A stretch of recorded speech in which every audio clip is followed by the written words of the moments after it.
It is wrong to say that I am evasive. I am definitely not answering questions because it pertains to national security and the lives of the people involved in intelligence operations. You do not target one office and terrorize and torment the employees of that office. Why not call the office of the president who has billions and billions of confidential funds? They don't like me. They don't like my person. They don't like Inday Sara Duterte, but they have to respect the office of the vice president.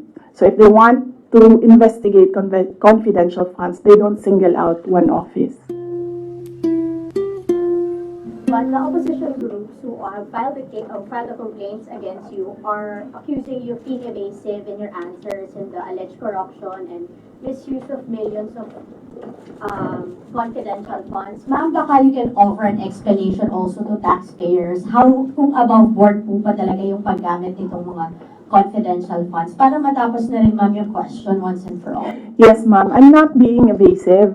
If you are referring to the budget hearing and the hearings in the House of Representatives, I'm not being evasive. I am not answering the questions because they have no authority to ask confidential questions. I am answering questions about the use of the money in the Commission on Audit, and there is no, you ask the Commission on Audit if there was anything at all that they can say or see that we are not cooperative with the audit. So it is wrong to say that I am evasive. I am definitely not answering questions about the use of the fund, about confidential funds, because it pertains to national security and the lives of the people involved in intelligence operations. And yes, as I said, we have fully cooperated with the audit process of the Commission on Audit, who has the sole jurisdiction to ask questions about the use of confidential funds.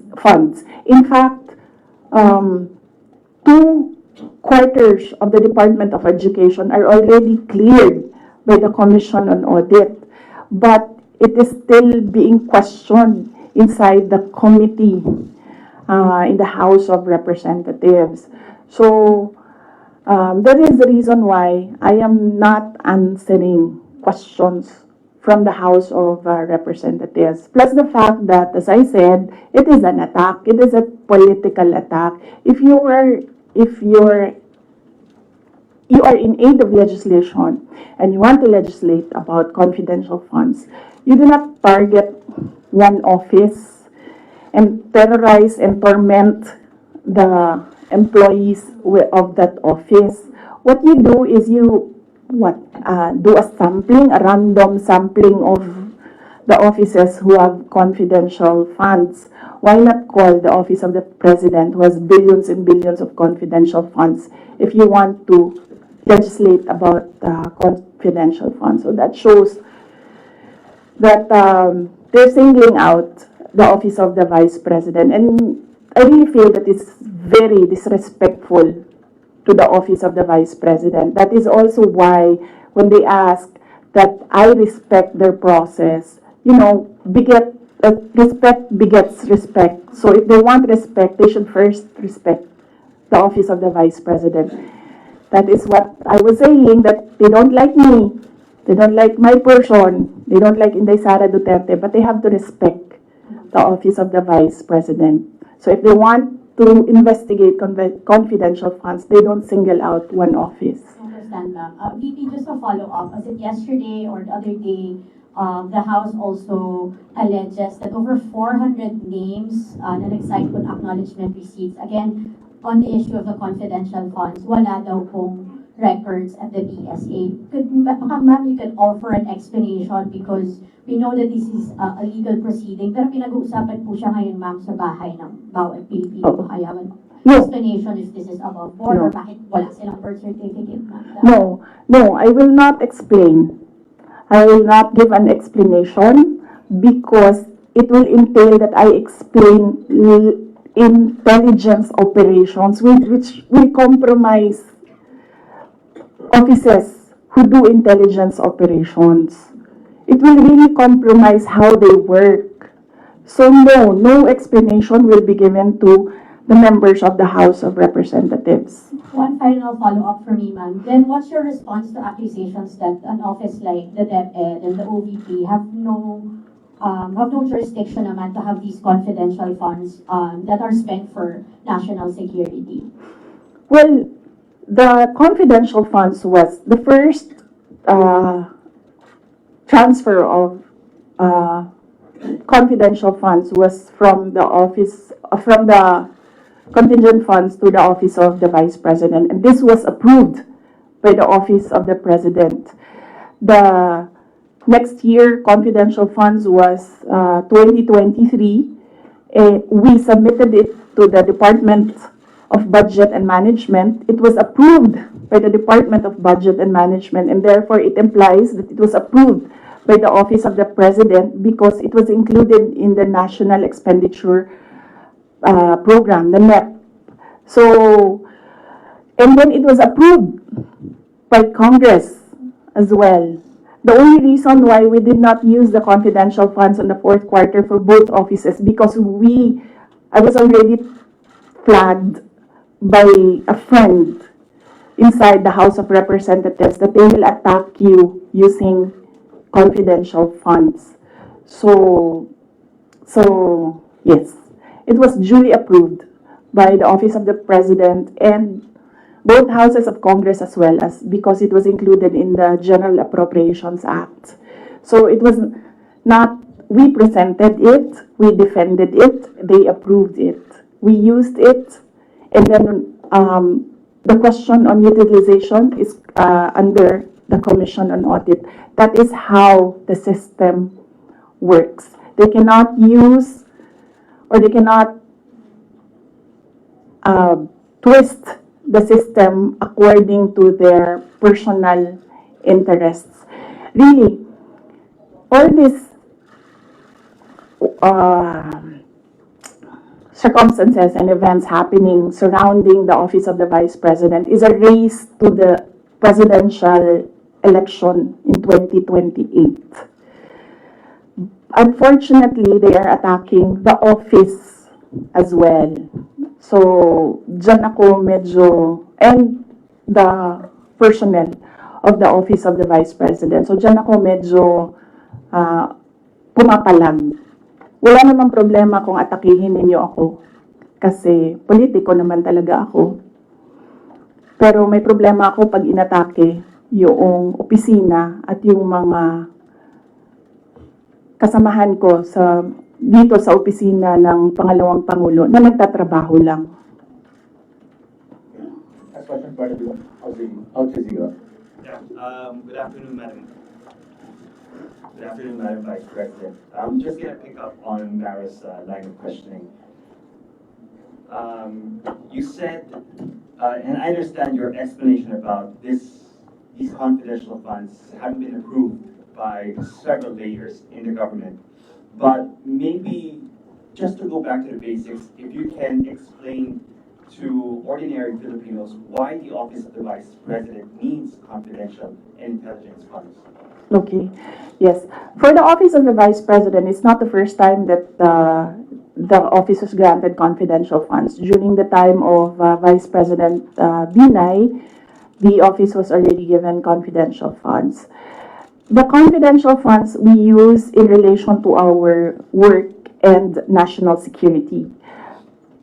All the projects and the programs of the Office of the Vice President target poverty alleviation. There is a direct correlation between poverty and national security. So what we do is we want to target the areas where we put our projects so that we achieve peace and order, security.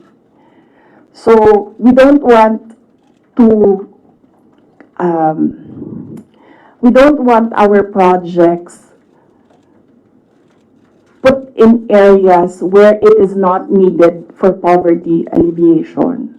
So we want to prioritize the areas. And the only way to do that is to use confidential funds to purchase information. So where are the target areas? We need that so that our projects will serve these areas. So that's why we needed the confidential funds. In in the Department of Education, there is a correlation as well of the education and national security. In fact, that is one of there is a correlation as well of education and national security. There are so many threats to education, not just insurgency, and threats to Department of Education personnel and students as well. And we wanted to target projects of the Department of Education as well in the most vulnerable areas and schools. That is why we needed confidential funds. It's all about national security. And the position of the Office of the Vice President and the Department of Education is that national security is a holistic concept. It's not just one, territorial defense, sovereignty. No, national security is about food security. It's about quality of education.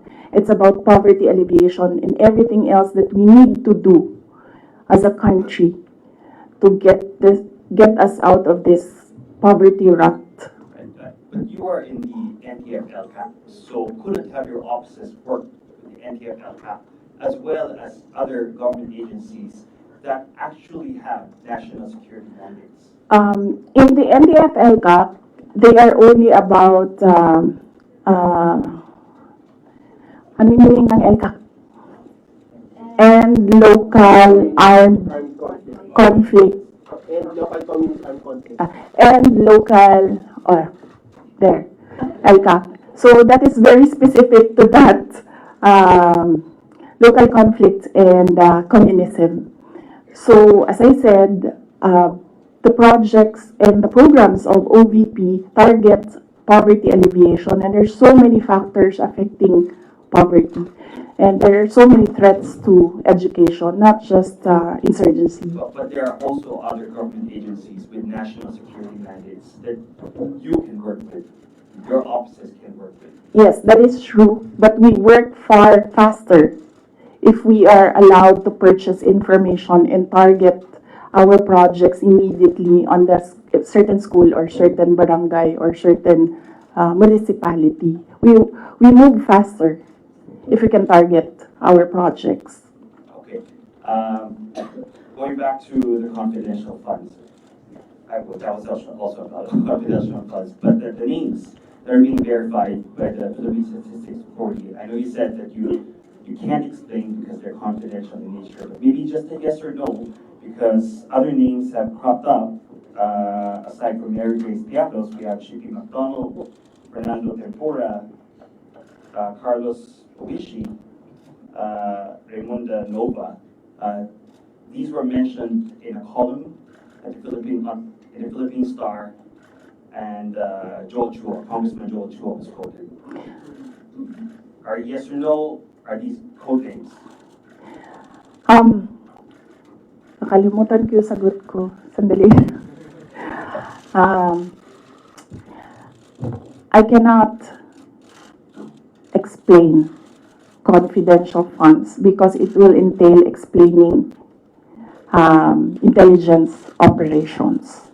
And there is a law that prohibits officials who gathered information because of their office to divulge it in public. So it's the Anti-Graft and Corrupt Practices Act. There is a specific provision of law.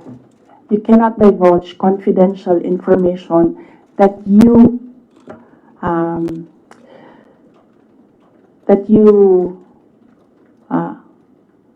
received while in office. So you won't even say these are No, that's because code names. that will add to cases that may be filed against me. One last, sorry. Yes. Why the choice of a letter submitted to the NBI instead of an affidavit? Wait, hold on. I can answer. I can give you a very short answer with regard to ARs. I had nothing to do with the preparation of ARs. It went down to the grassroots level. So I had nothing to do with preparations of ARs.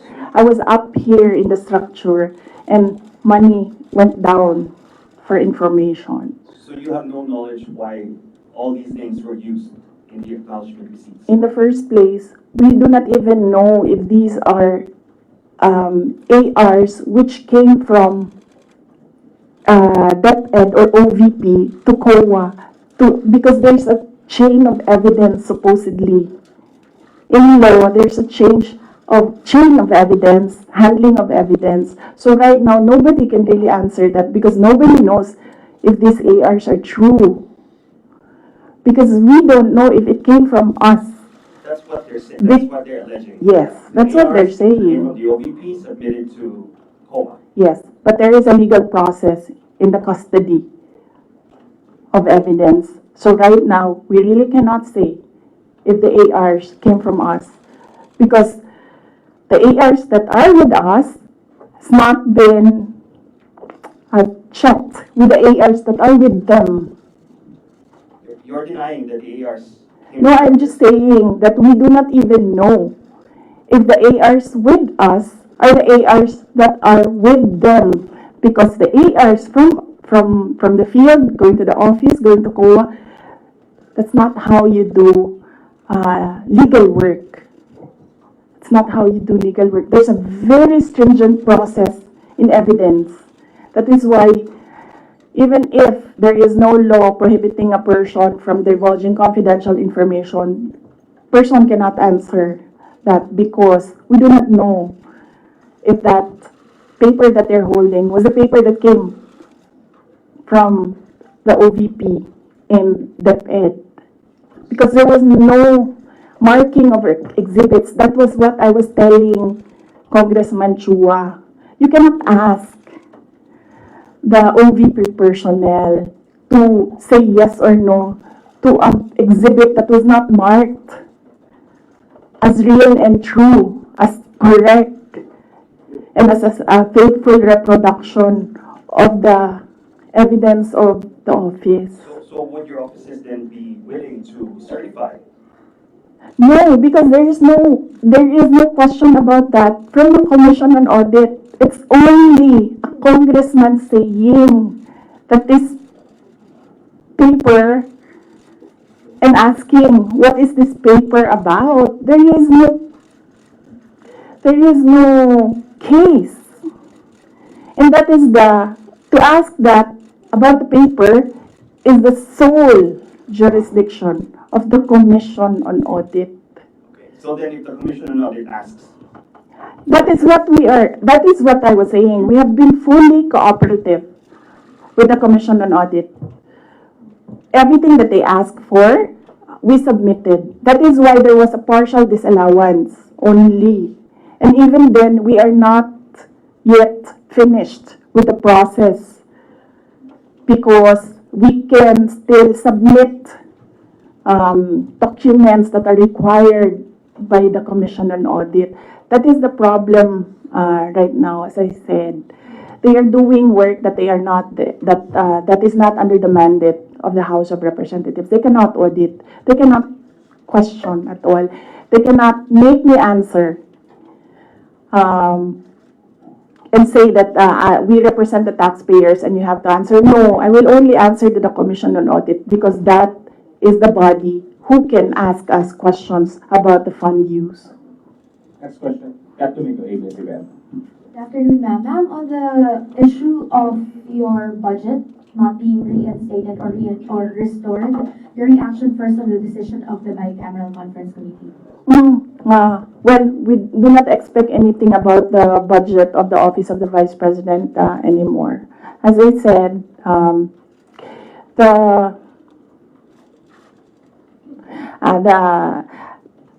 before I was saying that I am not the problem. I've been saying that I am not the problem. The problem of the Philippines is kahirapan, kagutuman, corruption, and all the other peace and order issues. But it is clear right now that they consider me as the problem already. So I will not help them solve the problem.